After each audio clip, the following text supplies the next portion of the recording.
বন্ধুরা, আবার চলে এলাম অনেকদিন পরে একটা ছোট্ট ভিডিও নিয়ে। এখানে আমাদের বাগানে আমি এর আগেও ভিডিও দিয়েছি। তো বাগানে একটা কলা গাছে কলার কাঁদি পড়েছিল। তো সেই কাঁদিটাই কাটার পালা। গাছটা অনেকটাই বড় এবং অনেকটাই লম্বা।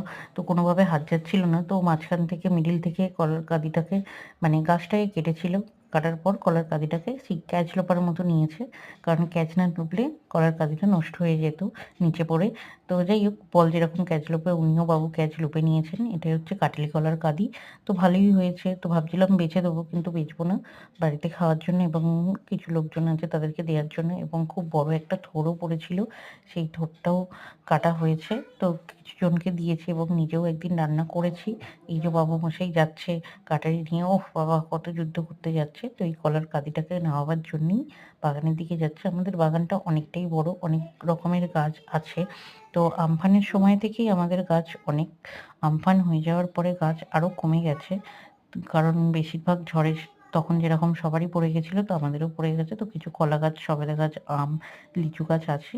তো মোটামুটি হয়। তো কেমন লাগলো ভিডিওটা অবশ্যই আমাকে জানাবেন। তো কলার কাঁদিটা আমরা ঘরে নিয়ে চলে এসেছি।